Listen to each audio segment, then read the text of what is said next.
Welcome to Group Talk. 4 shows, 1 podcast from the Small Group Network focusing on topics relevant to small group ministries. Whether you're in a church of 100 or 10,000, whether you're a volunteer or staff, we want to support, encourage, and equip you to lead well. So relax, listen, and enjoy Reading LENZ with Nick LENZ. Welcome to the second episode of Reading LENZ, a new group talk podcast where we will share you insights from books we are reading and what our takeaways and how we plan to incorporate them into our lives, leadership, and our small groups. I'm your host, Nick LENZ. Today we're going to be talking about the book Know What You're For by Jeff Henderson. And to help me with this conversation is a good friend of ours, Matt Page from Southside Church in Peachtree City outside of Atlanta. Matt Page is the adult groups director. And he also hails from Louisiana. And one of the best ways I love to describe him for people that don't know him is that he is like a delicious bowl of gumbo. Every bite is unique and delicious and everything just goes together. So welcome, Matt. Well, thanks. I think that's going to be my new nickname. I'm just going with Gumbo from here on out. That's it. Gumbo Page definitely works, you know. I love it. I love it. Who wouldn't love to be a teammate with Gumbo Page? I mean, let's go. Yeah. Matt and I first met at the Small Group Network lobby out in sunny San Juan Capistrano. I'd love to be there right now. Even though it's sunny here, it's just always perfect temperature there. But we bonded over our loves of group, but then we really solidified our friendship when we both found out how much we love donuts and that we are donut seekers. Matt, have you had a good donut lately that you've really enjoyed? I mean, for sure, always, right? I love a good donut, and I'm fairly certain that there's something theological that we can draw from that. Like, you know, it's made in a circle, and it reminds us of how God's love is never ending like a circle. I mean, come on, you can't pass up these dad's theology jokes, or or as groups guys, circles are better than rows, and so it just reminds us, what a great excuse to bring donuts into your marketing. Always. I have never thought so. No long johns. No. Nobody wants that. Yeah. No. Get that out of here. But man, when I think about like what's the best donut, I had a chocolate glaze with fruity pebbles the other day. I mean, you can't go wrong. I mean, straight sugar rush. But nothing will ever be. When we were in California, that was my goal every morning. Try a new donut shop. Yeah. And there's one like across the highway there that's just so sneaky good. But like I love coming back with it, and I will buy like 120 donut holes because usually there's about 100 people at that, and then just passing the box around the room, it's fantastic. I love ruining people's diets too. That's always a great thing to do. Like here comes temptation. That's right. And no better time than a conference. Calories don't count in conferences. That's what I've learned. But nothing will ever beat the pineapple fritter from, of all places, Danny Trejo's in LA. Like, who would have thought that man makes good donuts? But that sounds amazing. I'm a sucker for a great maple glazed donut. I was visiting family in Charlottesville last week, and I was able to get my fix. But believe it or not, in Hoboken, we have no real donut places, and it's so sad. So please be praying for me specifically that we can get that intercessory prayer for donuts. Okay, well, this is not donut talk, but group talk. So let's dive into today's book, Knowing What You're For by Jeff Henderson. Matt, why don't you share with us a little bit about who our author Jeff Henderson is? Man, I love Jeff. So Jeff is the lead pastor at Gwinnett Church, which is one of the campuses of North Point Ministries. But before that, he was over marketing at Chick-fil-A. He also worked for the Atlanta Braves before that. And one of my favorite facts about Jeff is that he was named by Forbes as one of the top 20 speakers you have to hear, which is really great because if you get the audiobook, you can hear him and read his book. Yeah, this is I did audio and Kindle on this one, and he's definitely engaging. I got to hear him 2 years ago at Regroup, and his session, like I think about it almost like on a monthly basis. It's just he's an excellent communicator. No, go figure coming out of North Point that you're an excellent communicator. So he is. He's great, and I just wish I could look as good in a blazer. That man he's got the blazer on lock. Yeah. And I feel like one warning that we need to give if you're going to dive into this book, if you haven't read it already, is just make sure you live close to a Chick-fil-A. There's so many Chick-fil-A examples in this book. So don't read it on a Sunday either, because he probably talks about them every 4 to 5 pages. But every example that he uses is just so good throughout the book. He doesn't use just Chick-fil-A. He uses Home Depot and Popeyes. pretty much all those Atlanta area restaurants. So I'm sure you're really familiar with all the examples he was using. I agree, because I think it's hard not to put the book down. It's like, man, how do I, there's so many reasons that this book is special. It's like, I don't want to stop reading it. And one of the two reasons I'm really for this book, if I'm allowed to say that, corny again. Yeah, maybe get a ding noise every time we use the word as a pun. I love it. It's because it's not just a church book. It's applicable for people all across the board, right? It's a leadership book, and so you can give this to somebody who's not a churchgoer or a believer, and it will do so many great things for them, regardless of where they stand in their spiritual walk. And the other thing I love that's so clear is that this book isn't written just for the sake of writing a book or just getting info out there. It's really who Jeff is. Jeff lives this out, and it shows through the way that he interacts with other people at Gwinnett as well as personally. Yeah, it's really cool to have some kind of tangible examples that go along with it. So this book is kind of chalked through a lot of social media examples to use and things like that, which we're not going to dive into much on this podcast. We'll save that for a future one. But following Jeff on Instagram and his church, Gwinnett Church, on Instagram, you really get to see how they celebrate their community and really are there for others. That's really nice. That's not just like, hey, here's a book, here's an idea, and go figure it out. This is more like, hey, here's how others have done it, which is what I really valued.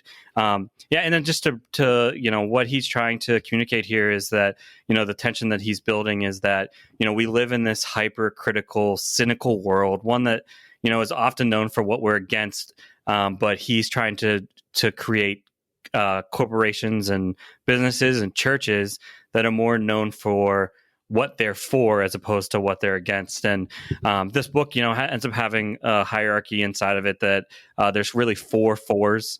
When I wrote that out, I realized but here are the 4 if you're taking notes with us. But it's one is for the customer. Second one is for the team. Third one is for the community. And the last one is for you.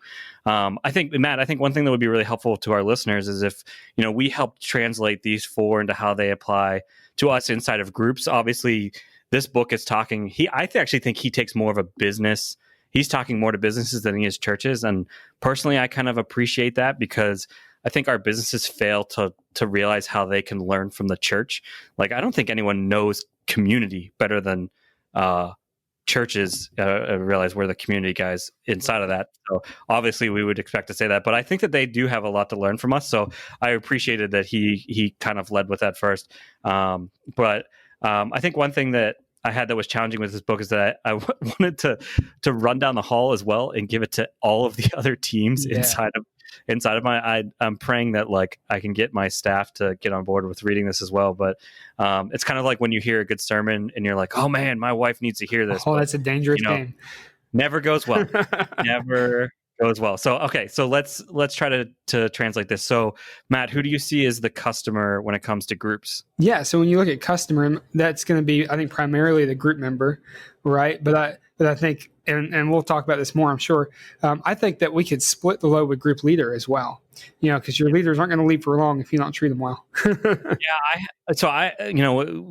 and I were doing this a little bit beforehand, and one of the things that we came across with this is I was just putting together some ideas, and I put the group leaders more in team, which it definitely is, and Matt was sharing sometimes they're the customer as well, and I think he's right, and it's interesting, we have different sized churches, and I do think that as your church grows, that it's probably more likely that your group leader ends up becoming that customer, just because you don't have as deep a relationship as you do when you're smaller with those leaders with that. But we also put in here with a team that your coaches or your staff is as well. And then community, still community, right? Right. Yeah.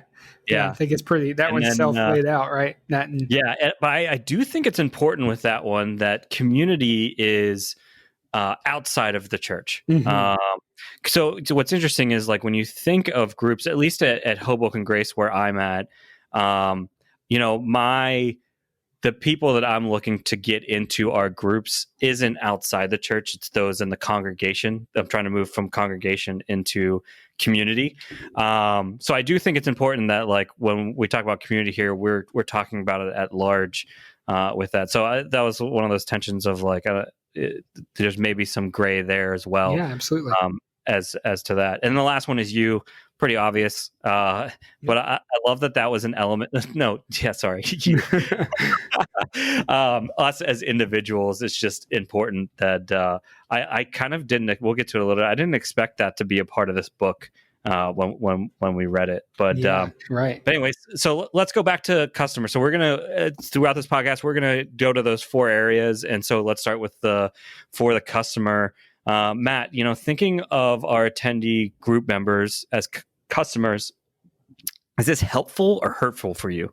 I think it's more than helpful. I think it's necessary, really, because we can't ever really assume that it's guaranteed that they'll connect or join into a group at all.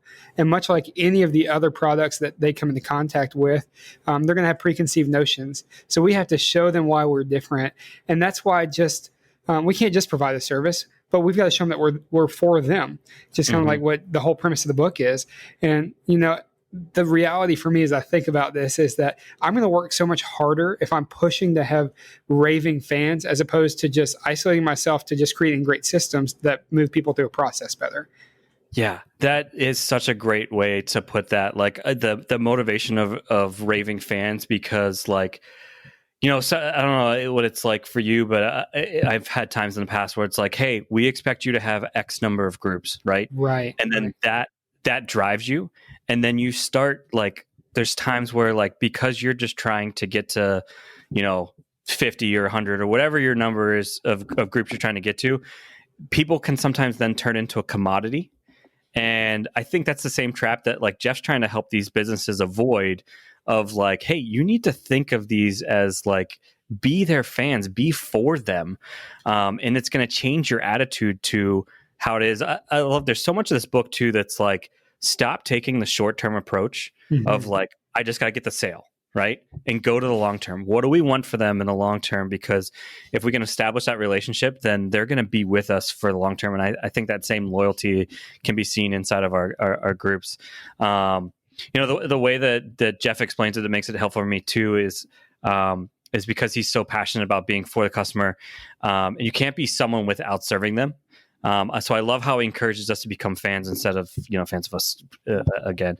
He has this great quote that's in there. It says, winning organizations of tomorrow will be more concerned with becoming fans of their customers instead of convincing customers to become fans of the organization.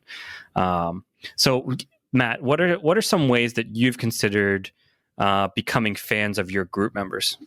Yeah, I'm sure we'll broach this more later, but as I think about it, Jeff mentions a couple of times the quote from our teaching pastor, Andy Stanley, and I work at a North Point strategic partner church, and so Andy's our teaching pastor as well, and we hear this all the time.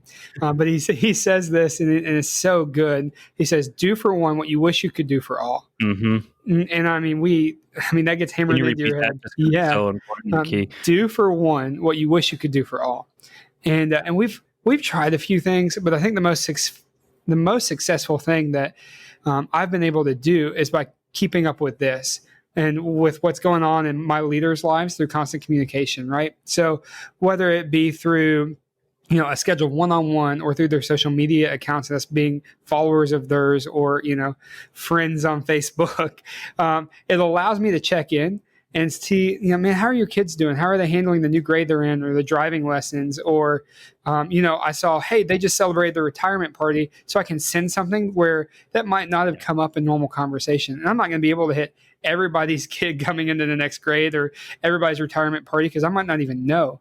But because of the way that we stay connected through those one-on-ones and through social media, we've been able to really dive in and be engaged in their lives in a way that I think can be missed if it's just a system or a process.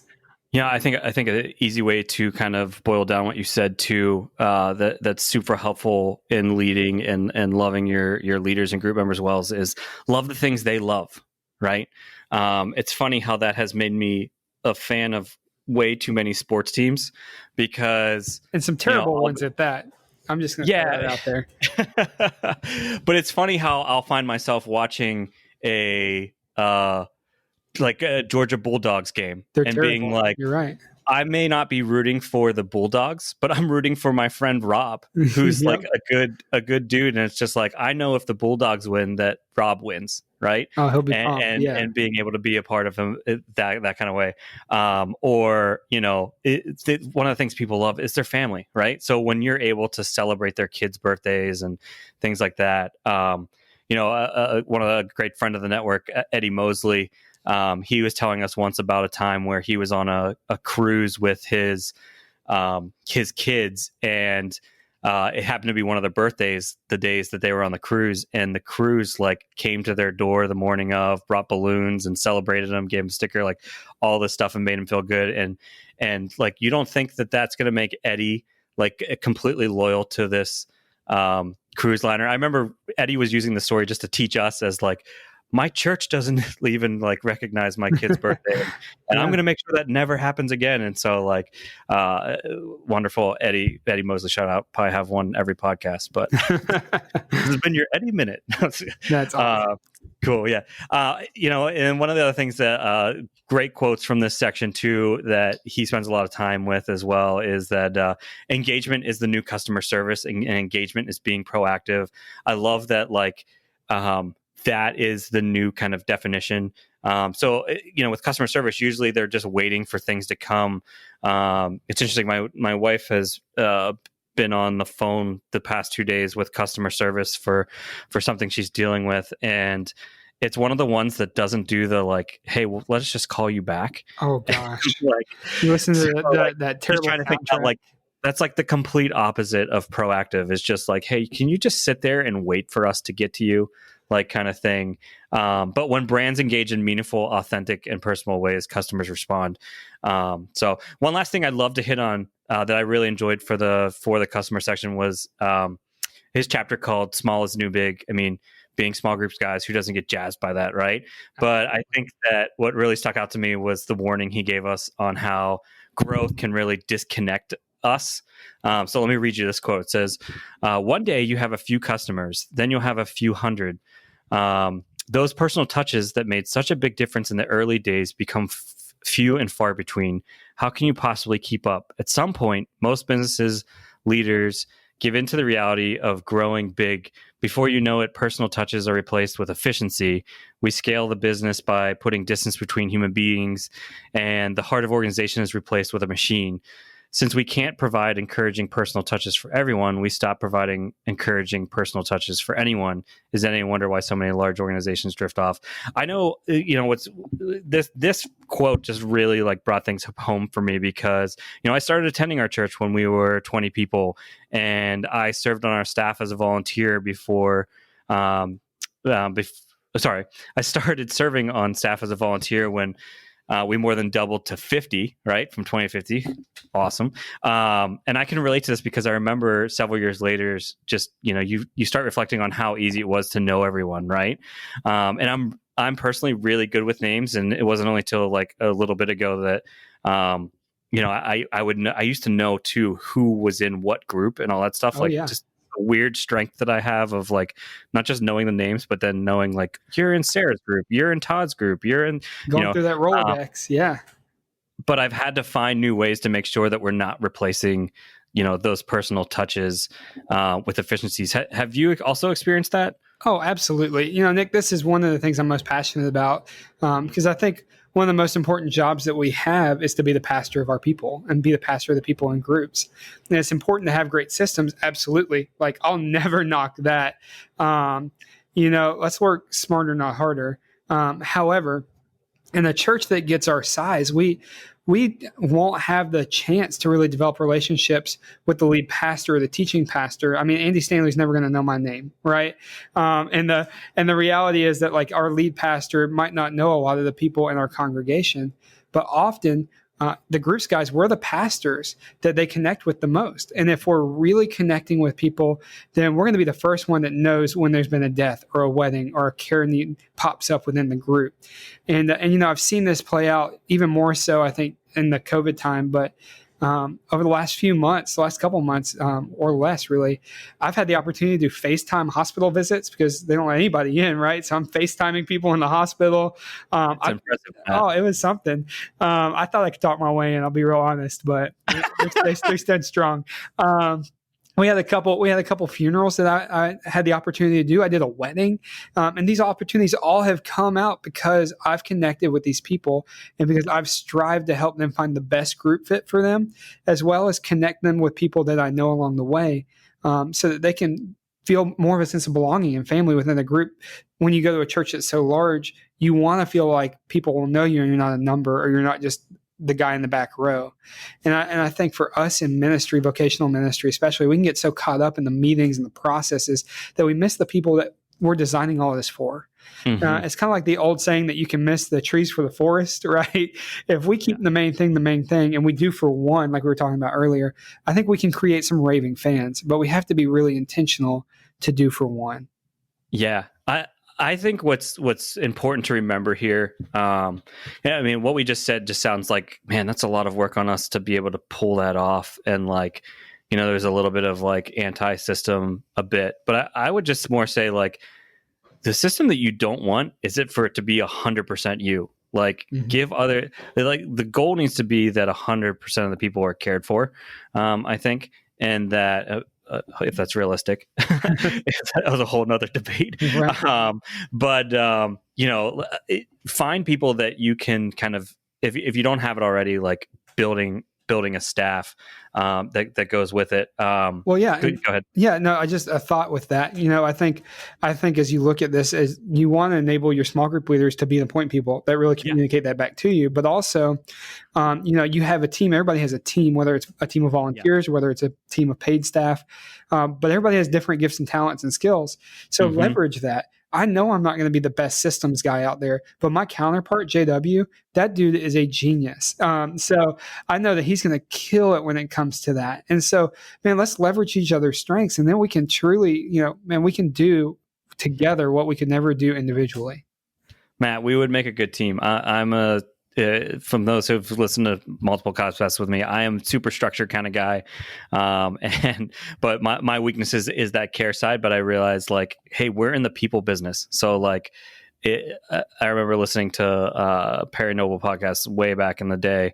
And that one just has stuck with me for so long because like, it's really easy for us like to forget that we're in the people business and that like it's really easy to look through people or trying to use them and those kind of things. So really ties into this section really well. He wrote a great book too. That whole most excellent way to lead. So good. Yeah.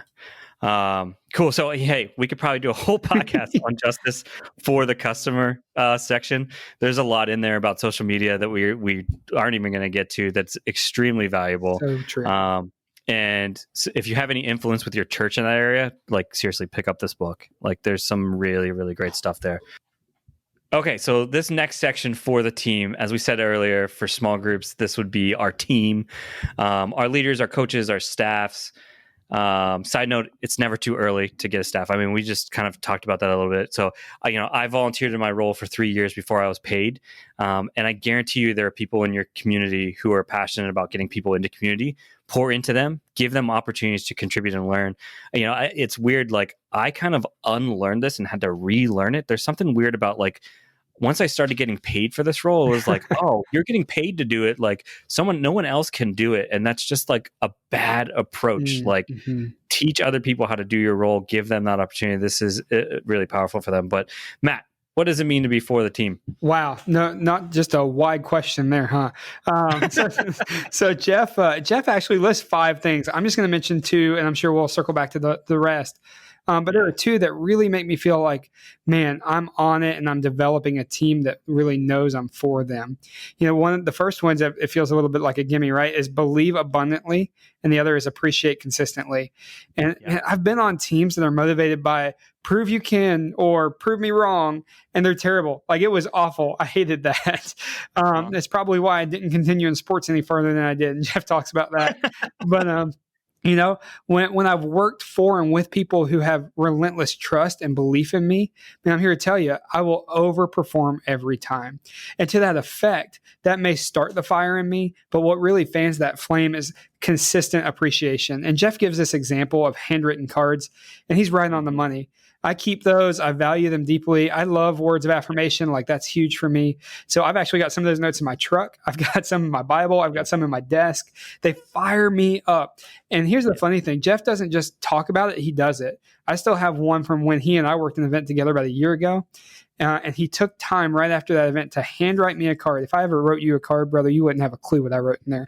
But and then he sent it to me, and I was just blown away by the fact that Jeff would take the time to handwrite something and send it to me. And then that sparked me to do that for everybody on our staff. So I did that for everybody that works for Southside.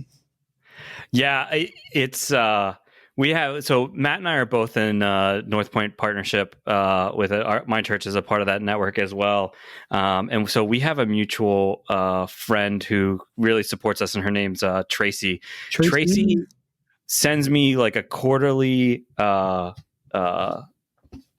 handwritten note. And I think I've kept all of them. Like, it just means so much to me. I realize I'm already a words of affirmation kind of guy, but what did that? I think about like her just taking the time to be able to think that through and what she says, and it's just so encouraging. I know in our small group network Facebook group, one of the questions that comes up often is like, man, what kind of gift can I get my group leaders? Like, I don't have that much money. Listen, the price of a handwritten note is maybe $2 max, right? Maybe gotcha. And then like the card, and that's probably $2. Draw a picture inside of that as well. It adds comical humor, and they'll definitely put it on the fridge. But it's such an easy, great gift to do, and it's one of those things I've found too. Like, I started doing this like several years ago, but you start getting better at how you value and appreciate people inside of there. And I've learned, like, never lie on these cards, like always tell the truth. But if you do tell the truth, like, it is really impactful, because I feel like so often, like, I don't think people see their own personal strengths. And so it's just so helpful and valuable to call that out inside them with that. So the first two were believe abundantly, and the next one was appreciate consistently. That was the handwritten notes that he talked about. The next one like hit me with like a ton of bricks, which is called develop intentionally, which is all about being prepared. And I'll have to say, like, this is not like a great area of strength for me. I'm really good in that I have a structure. I know what I'm going to say. I know what I'm going to do, that stuff. But then, like, when it comes to like the actual thing, like being prepared and ready to go, is super important. And he uses this to talk about how we waste a lot of people's time when we're not prepared. It's so true. And so it's like really being for the team. He has some really great examples in there from, this is where he uses the examples from Popeyes, in specifically when Cheryl Bach-Elder was a CEO there. Fun fact about Cheryl Bach-Elder: she was a former small group network lobby speaker and spoke on my 30th birthday, and it was a great, memorable talk. She is phenomenal. So probably a future Reading Lens book we'll do is her book. Dare to Serve, which is fantastic. But he uses her to talk about sort of two things, which is one, like being prepared for your meetings. And there's a really powerful example in there about like how she was coming with a PowerPoint to her meetings, and the meeting was about like getting a collective response, and her employees, her team, just being like, when you come in with a PowerPoint, you already know what you want the answers to be. And therefore, like, can you just come with a blank paper and a pen, and we'll go from there. And it's just so good. And then the next one was the listen actively, and how she learned one of the best questions. If there's nothing else you get from this podcast, this one little 3-word phrase will save you, is just, hey, tell me more. Which is, someone asks a question and they tell you a little bit about it. It's just asking them to tell me more, and they'll expand a little bit more on that. And the last one is then live repeatedly. So in other words, repeat your vision as much as possible. If you I realize we're kind of fanboys today of North Point, but this is probably one of the things that they are extremely good at, is that they work really hard on getting these things down to these tiny phrases and then repeat them constantly. So, you've heard us already once say circles are better than rows. I mean, if you go to those campuses, it's insane how much you hear that and know that, but it's worth repeating so that they get it. So Totally cool. agree. Yeah. All right. Next section is on community. So how can we be for the community? I thought this was powerful for us as group leaders, because the formula he gives is that we create a sense of belonging before we can get someone to buy something. And what are we doing as group leaders? We are group directors. We are providing a place for people to belong. And that's where small groups, in my opinion, have a huge opportunity within the church. When I hear churches that don't have small groups, it's just like, how do you belong at this church? How does someone get to be known? But Matt, how have you connected with your community outside your church? Yeah, no, I think that's a great question. I think a lot of that actually stems from the idea that we can't lead people where we haven't been. And so we've got to be willing to go out and do what we ask them to do and go be a part of the community and invite people into the church. And there's two areas that I've really dove into. I have a heart for law enforcement, and some of my very best friends in the world are law enforcement. And another time I can tell you a long story about how we lost somebody in our church that led to all of this. But so I'm the chaplain for our police department. And so I think honestly and often as we work in churches, we can get so stuck within the walls of our church that we forget what it's like to be outside the walls of our church, serving and sharing the gospel. And so I serve within our police department, which means I ride with officers and I listen to them and talk to them about all the things that they go through or process. I also am there to notify families when someone's passed away, walk them through the process with the officers. So I serve in that way a lot, but it's been really neat because there are guys that might never have stepped foot in the church that I spent 12 hours in the car with, and we break down into the things with their lives, and then it can lead to a time where they come visit. And some of those guys, it's like, it took a year before one would come visit, or, he would maybe come meet at my small group, which is off campus. Or, maybe they came just for Easter, and we were able to build up to a place where I was even able to baptize one of the lieutenants recently. And I just thought, man, it was so cool to see how God uses all awesome. These things. Yeah, it's great. I love that. So that's been one way I've been able to stay involved. And then the other, I don't like to work out. Like, I don't love to run. I don't love to lift weights. Never saw that and said, that sounds awesome. I want to do more. I didn't expect you to say that. I'm telling you, it's the truth. You celebrate your working out on social media. I do now. Quite often. So one of the guys in our LDG, our men's leadership development group, talked me into going rucking with him. And I was like, that sounds terrible. And he's like, come on, man, it's going to be great. You'll meet guys you've never met before in our community. And I was like, the social side of me who's just like, let's go, outweighed the lazy side of me that said, let's eat donuts. And so so I went, and you basically, it's derived out of military stuff. And so you have a backpack with X amount of weight in it, and you go walk miles or you do some workouts in between, but it's not fast and it's not like stupid workouts. It's kind of like CrossFit, but just with a backpack. I've met a ton of guys in there that we've traveled places with and have gotten involved in small groups. And, it's been really cool.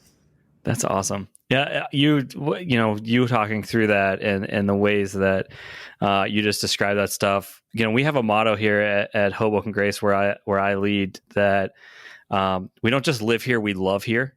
And that's exactly what you're doing. And that's what Jeff's kind of calling us to, is like, be for your community. Like, don't just live where you are, love where you are, love the people that are part of it, get to know them. And so it's really cool, the relationship that you've gotten to build with that department. And I think it's awesome. Did they come to you asking it, or did you ask to be the chaplain? Yeah, so I've served as a chaplain in other agencies before. And then, and so we have a couple officers that work at our church on Sunday mornings. And I would just always check in on them. Hey, how are you doing? Can I go get you a drink, or can I get you anything to eat?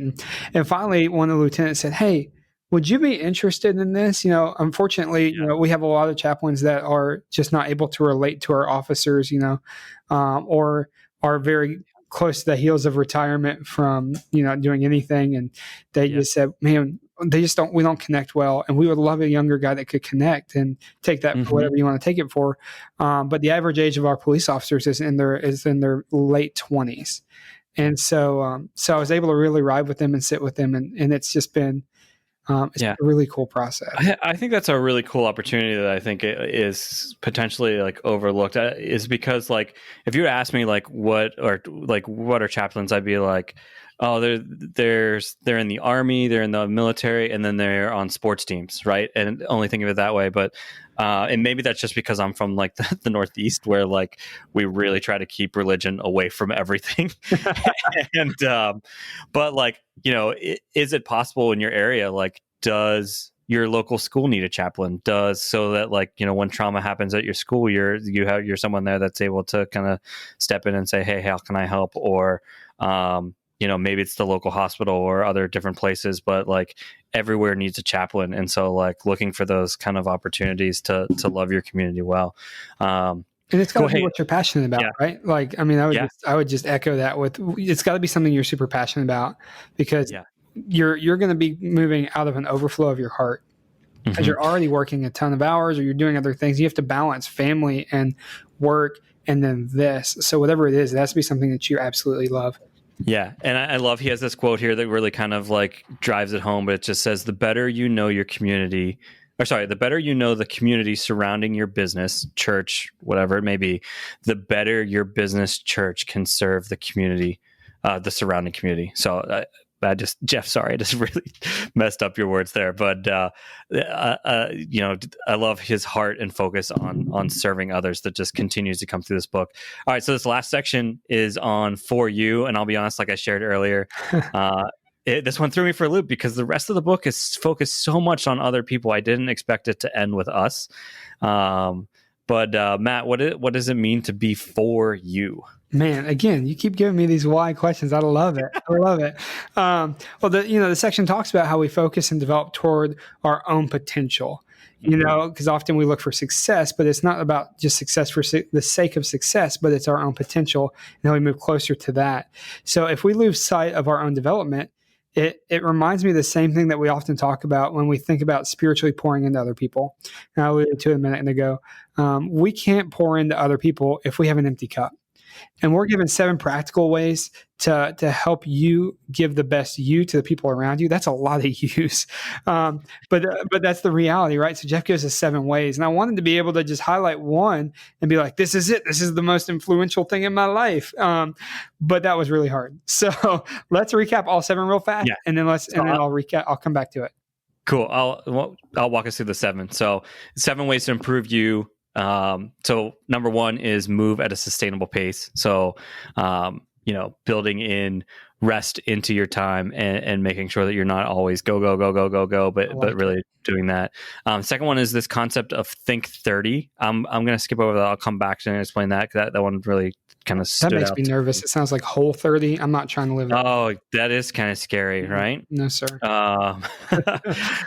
Third one is a great day begins the night before. Fourth one is find a mentor. Just a quick here, small group network plug. I've found the best mentors through small group network. There's people that I pretty much talk to on a monthly, quarterly basis that really have done a great job pouring into me. One of the best things about small group network is that in those mentors is they understand that group director role really well.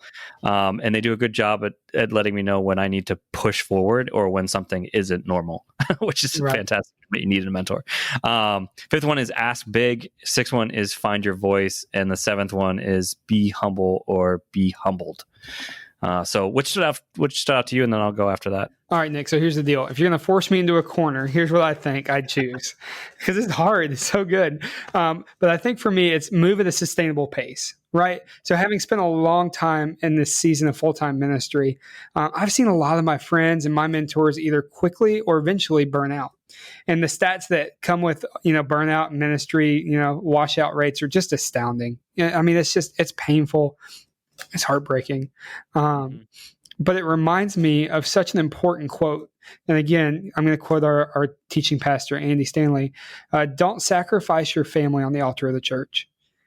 especially in a time of COVID where I think many of us are working remotely, or we're split between the home and the office. And it's easy to let work be every hour of the day, all the time. And you hear that phone ding, or you think, I can do one more thing, I don't have to commute, or I can do one more thing, it's dinner's almost ready. And you can make it bigger and bigger and bigger. But, and I don't, this is controversial. Why not? You gotta have one of those every time you get on here, or people quit listening. So I'm gonna crank her up a notch, like Tony Satchery. Bam! Here we go. What good is all the work I've done if I lose my family, or they lose their love for the church? Just think about that, man. I don't ever want to be in a place. I've seen too many guys that have worked their butts off for the church just to watch their families walk away from Jesus. Mm-hmm. And one of the things that I love about Southside is that even in the interview process, they told me, hey, we want this to be a place where if you have to choose between cheating on your time with the church or cheating on time with your family, you're going to choose the church. And they're getting it right, man. They get it right in that regard. So when Jeff mentions this quarter rest as part of the practical suggestions in this section, he hits it right on the head. Because regardless of, if that's a weekend away at a state park with your family, or just getting out by yourself, I think that's what I like about rucking. It's just me and, God, and just quiet for a minute, and me asking God if he'll take me about mile 10. And he says, no, I don't know why. But it's one of those things that it's so vital for me to find a work rest rhythm that's healthy so that I can avoid burnout. Speaking of coaches, I have a coach. His name is Tim Cooper, and I love Tim. Tim Cooper's a great guy. He is. Dude is so smart. And Tim told me this. He said, burnout is low grade fight or flight over an extended amount of time. And if we think about that, I mean, just the importance of that. Because I don't know many people in ministry who haven't played in that sandbox before, right? So if we can take the time to rest and refill, we're going to avoid this, or at least lower the chances of it significantly. And so for me, I think that's a passion for my team. You can ask JW as we're in this new season of what do we do next. Our church has just announced that we aren't returning to in-person services until 2021. It's like, all right, how do we hustle to make things feel good for our attenders, and what can we be doing?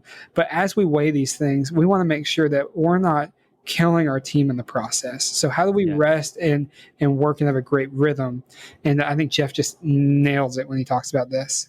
Yeah, that's so good. It's interesting. I wanted to jump in there, but you were on such a roll, and I loved it. It was so good. But when you were talking about Andy's quote about don't sacrifice your family on the altar of the church, and how we're tempted to do that because we can work all the time at COVID. It's amazing how you can sacrifice your family on the altar of church while you're working alongside them in the house. Yes. But I feel like maybe that just makes it worse because they just see look, Dad's in the building, but he's not actually here. Right. Which I think a lot of us through COVID with kids have really, really felt that one. Oh, yeah. But hey, so the one that jumped out to me was the Think 30, which we haven't explained yet. And pretty much what this is that it's dedicated time to just think. And I know that sounds like a crazy concept, but one of the other books I was reading earlier this year was Digital Minimalism. I think that has been in 3 podcasts that I've referred to now of a book that I've referred to. But he was talking about how we have so much information, and it's constantly coming in that you're listening to a podcast right now, listening to 2 other guys' thoughts that, have you had time to just think for yourself? His was that you just walk outside and go for walks and don't bring your phone. But I like Jeff's Think 30 because it has more structure. So it's 10 minutes, 10 minutes, 10 minutes. And so you either take a piece of scripture, you take something you've read, or you just take an idea, and for the first 10 minutes, you think and you write down any ideas that you have. And then the next 10 minutes, you kind of expand on those ideas. And then the last one, it's all right, you edit and figure out what are my next steps coming out of it. So something I definitely want to try out and practice. We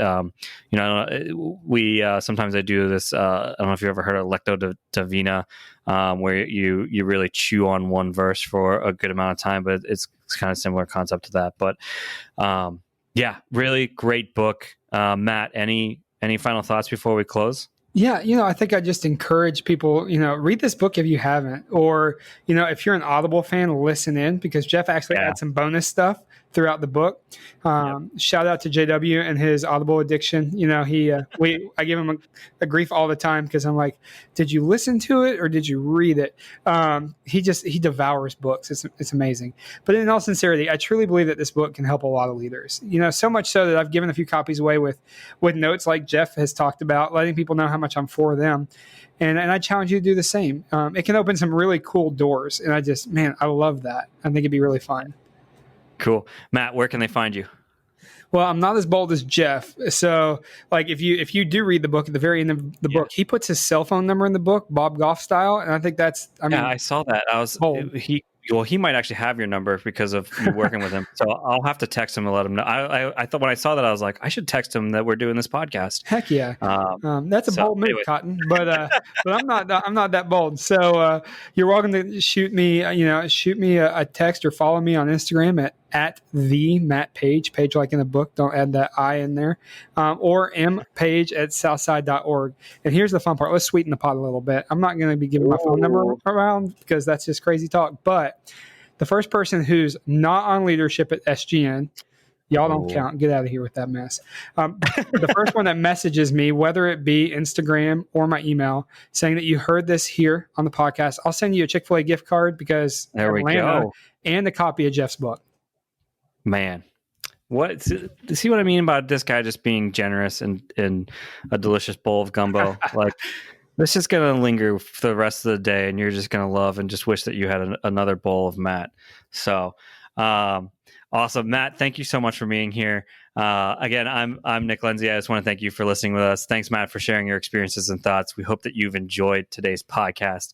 Reading Lens will be back next month with another Georgia great, Steve Kern from Compassion Christian Church in Savannah. Go Bananas. You know Savannah Bananas? I don't. I'm out. Okay. You might have to listen to the next podcast then. We'll explain what Savannah Bananas is. It's this amazing minor league team that's there that is like the rage. It reminds me of an episode Savannah from The Office. Yeah. We're going to be doing the book Extreme Ownership, which I'm sure your rucking guys would love. Let's go. Which is Steve was in the Navy, and I said, hey, Steve, can you pick out a Navy book? And this is one he picked out. So I'm really excited. I haven't actually opened it up yet, but I've heard good things. And if Steve's recommending it, it's going to be great. But, as we leave, just remember, leaders are readers. Take care, everyone. See you guys. Hey, Small Group Network family, Jason Banzoff here, Group Talk producer and Small Group Network creative arts director. We really hope that you enjoyed the first installment of Reading Lens with Nick Lindsay. These 4 new shows have been so good, and I'm loving this new monthly lineup, and I hope you are as well. Now, before we go, let's talk about Lobby 2021. Located at Saddleback Church's stunning Rancho Capistrano Retreat Center, the Lobby Gathering is an out-of-the-box small group networking event where we create environments for small group point people to relax and connect together in casual conversation about small group ministry, much like they would in a church lobby over a cup of coffee. Now, whether you are a beginner or a veteran small group point person, you have an equal voice in each circle of conversation. You will also hear and learn from some of the brightest small group point people from around the world. I know I'll be there, and I hope to see you there as well. Visit smallgroupnetwork.com/conferences to register today. And thank you for listening to Group Talk. We invite you to subscribe to our podcast through iTunes and get new episodes downloaded automatically.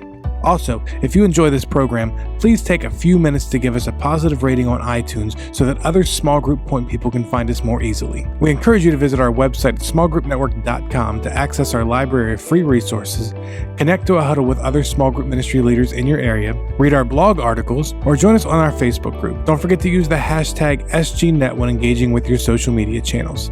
Thank you for your support.